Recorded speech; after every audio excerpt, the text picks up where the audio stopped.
Ladies and gentlemen, you don't get to choose whether life is difficult. That's the first thing we need to accept. You don't get to opt out of the burden. You don't get to say, no thank you, I'll pass on the struggle. Life doesn't ask you. It assigns it, and it doesn't do it out of cruelty. It does it because struggle is the only way you'll ever grow into someone capable of carrying meaning. Meaning is where you find strength, and strength is what will save you. But here's the truth that most people run from. Every day you wake up with a choice, a real one. Not the kind you pretend doesn't matter. Not the kind you avoid by blaming your past, or your parents, or your situation. You wake up with a decision to make. Are you going to show up today, or are you going to hide again? Not physically hide. That's easy to spot. I'm talking about the deeper hiding. The hiding from effort, from discipline, from confrontation, from truth, from responsibility, from excellence. I'm talking about that part of you that wants to fade into the background, that wants to drift through life without standing for anything, that wants comfort over courage and avoidance over action. That part of you is the enemy. The most dangerous place a person can be is not down on their luck. It's not broke, it's not hurt, it's not tired, it's not even lost. No, the most dangerous place is to be comfortable in mediocrity, because when you're there, nothing burns. Nothing pushes, nothing demands. You think you're free because you're not in pain, but you're enslaved. Enslaved by your own refusal to engage with what could be. So I'll say this as clearly as I can. You have to show up every day. Not once a week. Not when it's convenient. Not only when people are watching. Not only when the weather's right and the bank account is full and your friends are cheering you on. Every single day. You don't get good at anything you don't do repeatedly. Talent doesn't beat consistency. Passion doesn't beat discipline. Excitement doesn't beat endurance. You need to understand that showing up is the key that unlocks everything else. People spend their lives looking for secrets. What's the trick? What's the hack? What's the shortcut? Let me save you some time. There isn't one. The secret is that there is no secret. The formula is ancient. Show up. Do the work. Reflect. Improve. Repeat. That's it. It doesn't sound glamorous, I know. That's because the truth usually isn't. But it's the only path that leads to something real. And don't think showing up means being perfect. It doesn't. It means being present, being committed, being in it even when you're not feeling it, especially when you're not feeling it. You think greatness feels great every day. You think the people you admire woke up every morning filled with motivation and clarity and joy. They didn't. They wrestled with doubt. They fought fear. They resisted laziness, and they did it anyway, because they understood something vital. Discipline is more important than desire. Purpose is stronger than pleasure. Willpower beats whim, and the person you become by pushing through resistance is worth infinitely more than the person who sits back waiting for permission. Show up when you're tired. Show up when you're uninspired. Show up when your mind tells you to stop. Show up when your feelings betray you, because your character is being built in those exact moments. Most people think greatness is built in public, but it's not.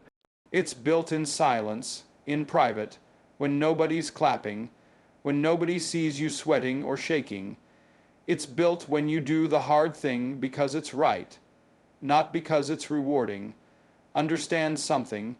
You don't get to control what happens to you. Life will break you. It will. It will hit you in the face. It will betray you. It will lie to you. It will leave you alone, and if you let it, it will make you bitter. But if you show up through it, if you face the pain, stand in the fire, and keep showing up anyway, you become forged. You become the kind of person who is no longer fragile, and fragile people break under pressure, but strong people, people with structure, people with purpose, people who have shown up day after day, they bend but they don't shatter. So don't wait to be strong to begin. You get strong by beginning. The problem is that most people never even start, or they start and stop, start and stop. Their life is a sequence of abandoned efforts. A string of half-finished dreams, not because they weren't capable, but because they didn't commit to the habit of showing up. You know what separates average from extraordinary? It's not luck. It's not education. It's not talent. It's repetition. It's waking up and doing the damn thing even when you'd rather be anywhere else. When you show up every day, you stop needing motivation. You stop being a slave to your mood. You become someone who moves regardless of what you feel, and that's power, that's freedom, that's what makes you dangerous to your excuses. People ask, "What's my purpose?" That's the wrong question. Your purpose is not a destination. It's not a career. It's not a label. It's a responsibility. It's the answer to this. What could you become if you showed up fully every day? You think you know who you are. You have no idea. You've never seen who you could be, not yet, because you've been too busy avoiding discomfort, hiding from responsibility, playing small. But deep inside you, underneath the fear, the laziness, the distractions, there's something enormous. Something noble, something sacred. You don't need more time. You don't need more money. You don't need more followers. You need to demand more from yourself. You need to act like your life actually matters. Because it does. You weren't put here to coast. You weren't put here to sleepwalk. You weren't put here to be a ghost in your own story. Every time you show up, you cast a vote for the person you want to be. Every rep, every decision, every early morning, every late night, every moment you choose progress over comfort, you are becoming the version of yourself you were meant to be. But here's the problem. Most people are addicted to relief. Not joy, not fulfillment, just relief, that short little break from pain, that quick hit of comfort, that escape. They scroll, they binge, they numb, they quit, because relief is easy, but it's a lie. Because when the high wears off, you're still there, with the same regret, the same wasted potential, the same life unlived. There's something tragic about a person who never finds out what they could have been. And it's not because they weren't given a shot. It's because they didn't show up for the fight. You want to change your life? Start showing up when it doesn't make sense, when it's hard, when it's boring. When no one claps, when everyone doubts, when you're the only one left. That's where the transformation lives. People say it's hard. Of course it is. That's the point. If it were easy, everyone would be extraordinary. But they're not, because most people can't endure difficulty without distraction. You can, you have to. There is something inside you that is more durable than your doubt, more enduring than your failure, more powerful than your pain, but it's buried under years of neglect. You don't find it by sitting on the couch. You find it by showing up, not once, not twice, every day. You think courage feels good. It doesn't. It feels terrifying, but you do it anyway. You think discipline is natural. It's not. It's trained over time, through repetition, through commitment, through showing up. The person who shows up daily is unrecognizable from the person who waits to feel ready. Don't aim to feel ready. Aim to be ready. Ready because you prepared. Ready because you endured. Ready because you've been here before and you didn't run. Every day you show up, your mind gets stronger. Every day you don't, your excuses do. Choose, because every time you delay, you reinforce the belief that it's okay to ignore your calling. And after a while, your soul goes quiet. Your ambition shuts down. And you convince yourself that settling is noble. It isn't. There's nothing noble about shrinking. There's nothing honorable about hiding. There's nothing holy about living beneath your potential. The world doesn't need you perfect. It needs you present. It needs you engaged. It needs you awake. There is something you were meant to build, something only you can do, but it doesn't get built by accident. It gets built one brick at a time. Day after day, showing up, falling, standing again, learning, bleeding, believing. You think your future is waiting for you. It's not. It's being shaped by you right now, in the daily grind, in the unseen effort. In the quiet commitment, the person you want to become is not found in a book, not in a podcast, not in a seminar. They are found in the daily decision to do the work. Period. You don't have to be perfect. You don't have to be fearless, but you do have to be faithful to the process, to the promise, to the discipline of showing up, even when it's cold, even when it's dark, even when your hands shake, even when your heart breaks. Because when you keep showing up in the face of all that, then and only then, do you become unstoppable. So ask yourself, what would happen if I stopped running? What would happen if I stopped waiting? What would happen if I showed up every day? With intention, with focus, with fire. You don't need permission. You don't need perfect conditions. You don't need applause, you need grit. You need purpose. And you need to make the decision today and tomorrow and every day after that to show up, not because you feel like it, but because you said you would. Because when you learn to do that, you don't just change your life. You change who you are. Discipline is not exciting. It's not flashy. It doesn't sell books or rack up likes on social media, but it is the foundation of anything real. People talk about motivation like it's the fuel you need to move forward, but that's not the truth. Motivation is a feeling. Discipline is a decision. One is passive. You wait for it. The other is active. You build it. And in life, the things that last are built, not wished for. When people say, "I don't feel motivated," they're usually saying, "I don't feel like doing the hard thing right now." And the harsh truth is that it doesn't matter. What matters is whether you do it anyway. Motivation is based on mood, on external factors, on how good or bad your day is going. But discipline doesn't care about your feelings. Discipline says, "I show up because I said I would. I train, I write, I work, I prepare, I fight, I build, whether I want to or not." That's power. You can't build anything lasting on the back of motivation alone. It fades, it dies. You can't depend on it to carry you through the rough days, the cold mornings, the quiet sacrifices.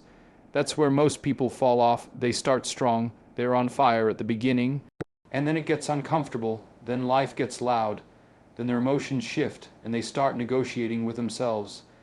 Maybe I'll skip today, I'll catch up tomorrow, just this once. But that's the crack in the dam. That's where it all starts to break. Because the moment you start making decisions based on your feelings instead of your commitments, you become unreliable to yourself. Discipline isn't about being rigid or robotic. It's about aligning your actions with your principles. It's about honoring the promises you make to yourself when you're clear, even when your emotions get cloudy. Discipline says, "I don't need the weather to be perfect. I don't need applause. I don't need inspiration. I just need to do what needs to be done." And that mentality separates those who achieve from those who wish. The people who win, who really win not just once, but over and over, are not the most talented. They're the most consistent. They've trained themselves to do the work regardless of the conditions. They've taught their minds to obey a higher purpose, not a passing impulse. While others are waiting to feel ready, they're getting ahead. While others are seeking energy, they're building endurance. And while others burn out from chasing highs, they keep going because they've anchored themselves in habit. You don't rise to the level of your goals. You fall to the level of your systems. That's discipline. It's waking up early when you'd rather sleep. It's finishing the rep when your body wants to quit. It's turning off the distractions, sitting down, and doing the deep work that no one will see but everyone will feel later. It's pushing through discomfort not for applause, but because you know on the other side of that discomfort is progress. And there's something else. Discipline earns you self-respect. Every time you keep a promise to yourself, you build internal credibility. You prove to your own mind that you're reliable, trustworthy, someone who follows through. And when that belief gets embedded deep in your identity, your confidence shifts, your posture shifts. You stop needing validation because you've seen what you're capable of when nobody's watching. You've done the work in silence. And that silence becomes strength. People ask how to become more confident. Here's how. Keep showing up for yourself, not once, not when it's convenient, every day, even on the days you want to disappear. Especially on those days, that's how discipline works. It doesn't just build skill, it builds belief, but it's not easy. Discipline demands sacrifice. It asks you to delay gratification. It asks you to miss out on comfort, sometimes relationships, sometimes short-term wins for a greater long-term result, and a lot of people aren't willing to pay that price. They want success, but they want it cheap. They want change, but they want it without discomfort, and so they quit. They quit when it gets hard. They quit when it gets boring. They quit when the results don't come fast enough, because they were depending on motivation to carry them, and motivation never stays. You have to choose discipline again and again, and the moment you do, you stop being tossed around by life. You stop being controlled by your mood, by other people's opinions, by the noise of the world. You become someone who takes responsibility, someone who creates structure, someone who becomes predictable in the best way, not to others, but to yourself. And don't think discipline kills creativity. It does the opposite. It creates the structure where creativity can thrive. Chaos doesn't breed brilliance, discipline does. A disciplined writer writes more. A disciplined artist creates more. A disciplined thinker sharpens their ideas. Freedom doesn't come from doing whatever you want whenever you feel like it. Freedom comes from mastering yourself so that you can operate with strength, clarity, and direction. There will be days when everything inside you screams to stop. When the excuses sound smart, when rest feels justified, when quitting seems rational. But that's when you have to look yourself in the mirror and say, "This is who I am now. I don't fold. I show up." That's not arrogance. That's integrity. It's honoring the values you say you believe in, not just when it's easy, but when it costs something. Eventually, discipline becomes identity. You no longer have to force it. You don't argue with yourself about whether or not to work. You just work. You don't debate whether you're going to show up. You just do, because that's who you are now. You've changed, you've earned it, and here's the deeper truth. The goal is not the outcome. It's who you become in the process. The discipline it takes to build a business, to master a craft, to become physically or mentally strong. That discipline shapes your soul. It turns chaos into order, weakness into strength, potential into power. That's the real reward, not the trophy, not the title, not the applause. It's the transformation, the becoming. You don't need to feel motivated. You need to remember why you started, and then you need to move. Not tomorrow, today, again and again and again, until the habit is part of you, until it's no longer what you do, it's who you are. Struggle is not a detour on the road to growth. It is the road. There is no transformation without tension, no elevation without resistance. People want to rise, but they don't want to push against anything. They want to evolve, but not bleed. They want strength, but without the soreness that strength requires. But that's not how any of this works. Growth, real growth, demands something from you. It calls you into discomfort. It asks you to wrestle with fear, to confront weakness, to walk into uncertainty. And most of all, it demands that you do it without guarantees. You don't become wise through ease. You don't become capable by avoiding pressure. You don't learn who you are by staying in places where nothing challenges you. The fire is where you find out what you're made of. It's where the fake burns off, the surface level talk, the imagined identity, the false confidence. It all melts in the presence of real struggle, and what's left is something raw, honest, and powerful. Most people spend their lives trying to avoid pain. They shape their decisions around comfort. They run from tension, but in doing so, they also run from growth. Because struggle is the signal that you're brushing up against your limitations. It means you're expanding your capacity. It means you're stepping into new territory, and new territory always comes with resistance. You don't outgrow pain. You grow because of it. Think about the body. You lift a heavy weight and the muscle breaks down, it tears, it strains, it suffers, but then it rebuilds, stronger, more resilient, more prepared. Why would your character be any different? Why would your mind, your discipline, your values, your sense of purpose, why would any of those grow in the absence of struggle? They don't, they can't. Struggle gives you perspective. When things are easy, it's hard to see clearly. Entitlement sets in, expectations rise. You start believing you deserve things just because you want them. But when you struggle, really struggle, you get reconnected to the truth. Nothing worthwhile comes cheap. Nothing real arrives without effort, and everything you admire in others was forged through something hard. People love strength, but they hate the process that builds it. They admire the champion, but not the lonely mornings. Not the hours of sweat, not the injuries, the defeats, the doubts. But if you ask anyone who has achieved something great, they'll tell you.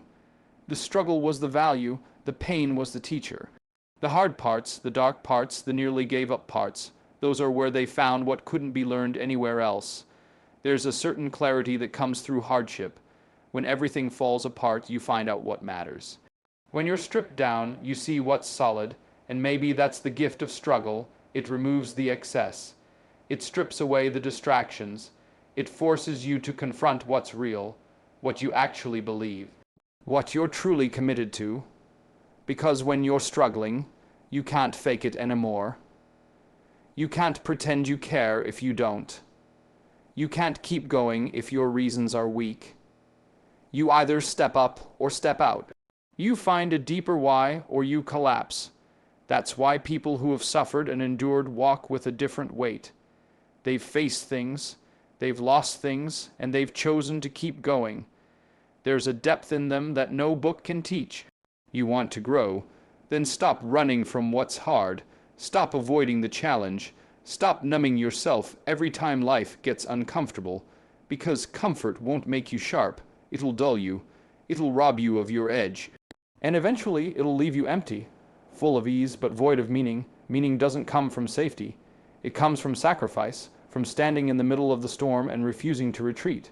From saying, this hurts, but I'm here. I don't know how this ends, but I'm not quitting. That's where growth lives, not in the finish line photo, but in the silent struggle before anyone even knew you were trying. And the beauty of struggle is that it humbles you. It teaches you you're not invincible. That you don't have it all figured out, but it also shows you that you're not fragile either, that you can take a hit and keep moving, that you can fall and rise again. Struggle introduces you to your capacity and your responsibility.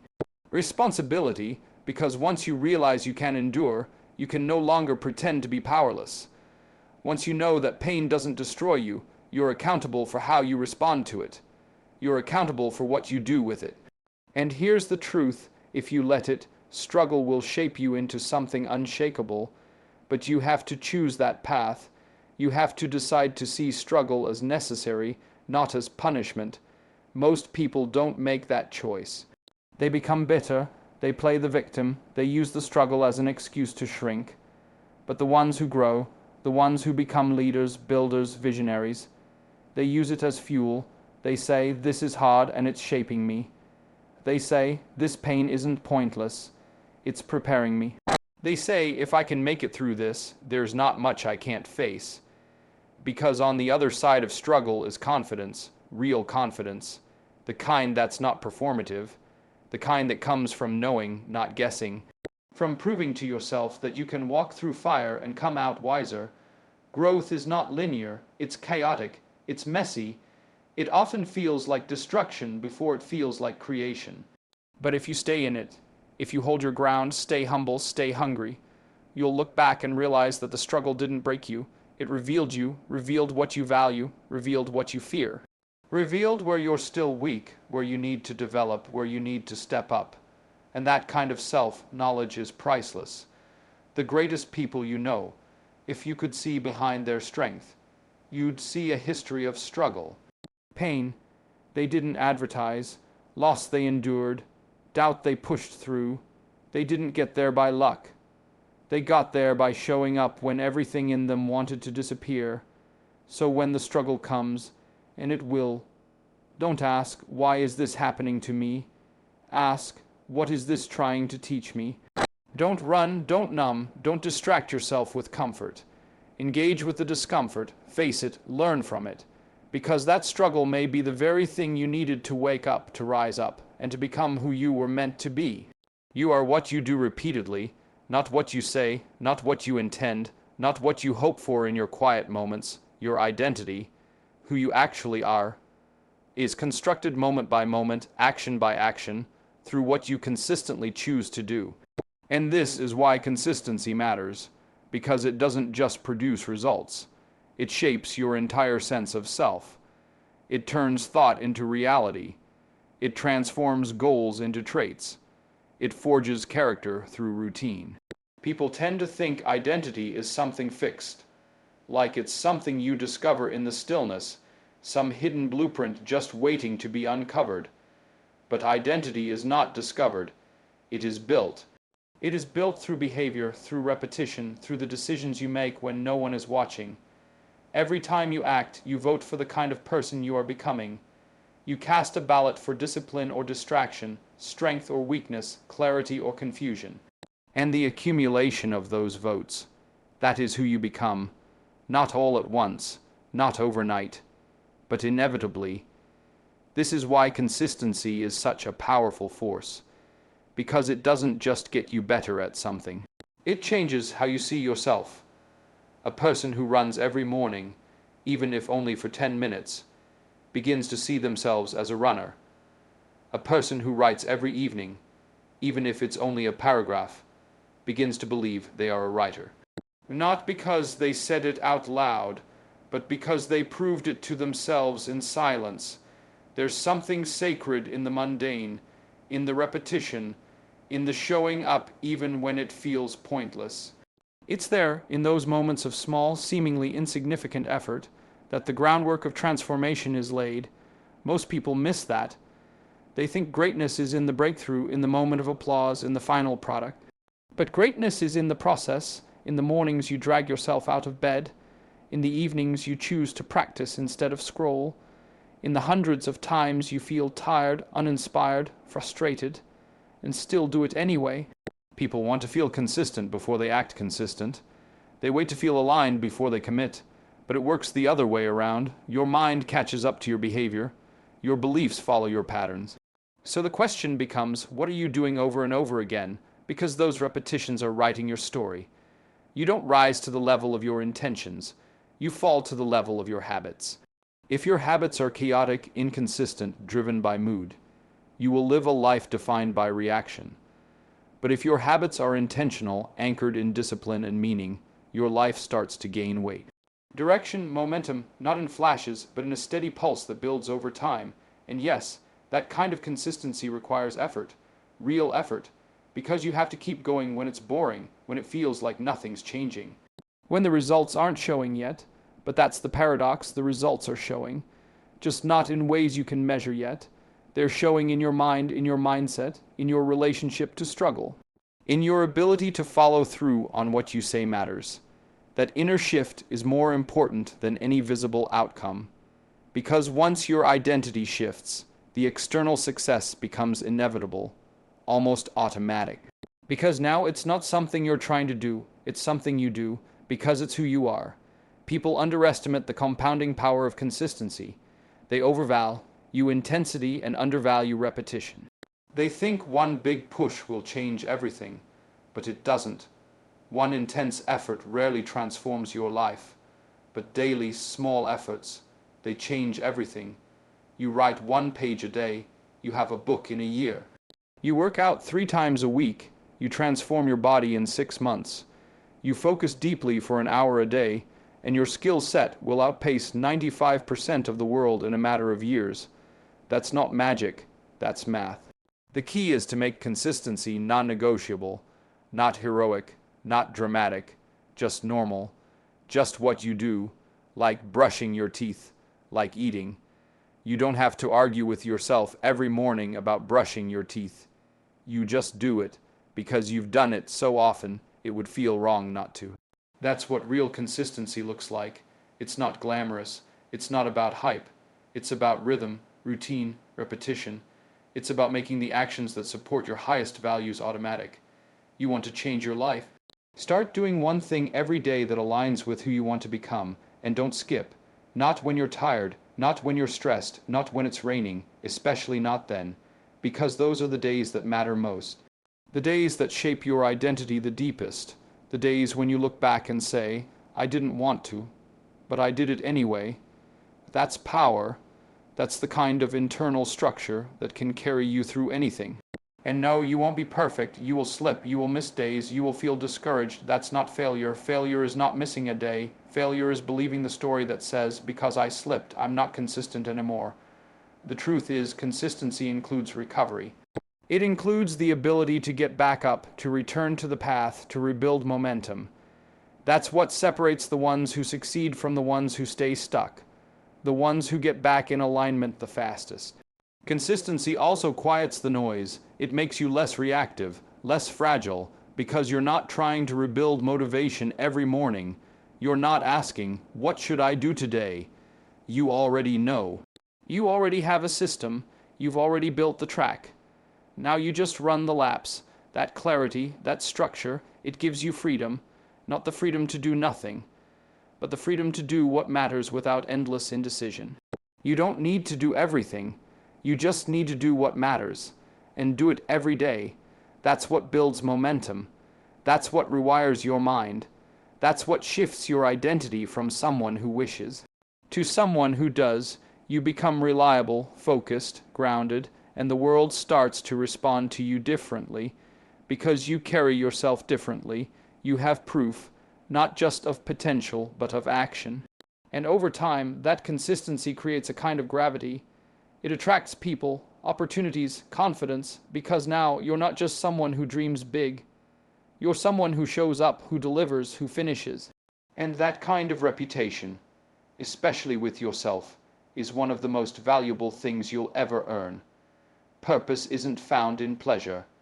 It's not uncovered in ease, or in the pursuit of whatever feels good in the moment. It's not something you stumble across while chasing comfort or numbing pain. Purpose is unearthed when you pick something heavy up and decide to carry it. Not once, not when it's convenient, every day. Through pressure, through resistance, through failure, responsibility is what gives life depth. It's what gives life structure. It's the load that anchors you to something beyond yourself. People want meaning, but they don't want burden. They want to feel significant without doing anything significant. They want to feel fulfilled without taking on the weight that fulfillment requires. But the truth is, meaning and weight are inseparable. You will not find purpose floating around in the lightness of impulse or distraction. You will find it in the place where you are most needed and most challenged, in the place where you are required to serve something other than your own immediate desires. That place is always tied to responsibility. Look around and ask yourself, where is something being neglected? Where is something broken that I can help rebuild? Where is something fragile that I can strengthen? Purpose isn't about what you feel like doing. It's about where you can make a difference, and making a difference always requires sacrifice. It demands that you step forward when others hesitate, that you say, I will carry this, even when you know it will cost you something. The world has too many people avoiding responsibility, too many people pointing fingers instead of asking what they can do, too many people outsourcing meaning to entertainment, to temporary highs, to other people's opinion. But when you take responsibility, real responsibility, for your life, for your mind, for your actions, for even a small part of the world around you, you stop floating, you gain direction, you stop asking, what's the point? And start asking, how can I serve? That question is the beginning of purpose. Responsibility is where potential is activated. It's not enough to have talent. It's not enough to have dreams. Everyone has potential. But potential without responsibility is dormant. It doesn't do anything. It doesn't build anything. It doesn't help anyone. It just sits there waiting. When you choose responsibility, you're saying, I will be the one. I will move this forward. I will take ownership of what others ignore. And in doing that, you turn possibility into power. It starts small. Maybe it's taking care of your family, showing up fully at your job, taking control of your physical health, mentoring someone who's lost, being honest when it would be easier to lie. These things seem simple, but they're sacred, because in taking ownership of them, you're creating order where there could be chaos. You're pushing back against entropy. You're saying, this part of the world will not fall apart on my watch. That's not nothing. That's the beginning of leadership. Responsibility sharpens you. It forces you to grow. When you carry weight, you realize what you're capable of. You become more careful, more focused, more disciplined. Not because someone told you to be, but because other people are depending on you. Because if you don't show up, something breaks. That pressure doesn't crush you. It carves you. It cuts away what's unnecessary. It leaves behind only what's essential. There is dignity in burden. There is value in the strain. Because carrying something that matters transforms you. It makes you trustworthy, grounded. It gives you roots, and without roots you drift. You chase highs. You become vulnerable to every passing trend, every fleeting pleasure, every shallow idea of happiness. But when you are rooted in responsibility, you don't sway so easily. You have a reason to rise, a reason to endure. You want to feel alive, take on more than you think you can handle, aim at something just beyond your current strength. Not recklessly, not foolishly, but with intention, because that is where your growth lies. In the tension between your current limitations and your future capacity. And you only find that tension when you take responsibility for something bigger than you. People think freedom means no obligation, no rules, no weight.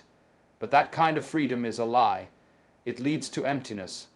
The real freedom comes from choosing your burden, from willingly shouldering something meaningful, from waking up every day and saying, "This is mine. I will not run from it."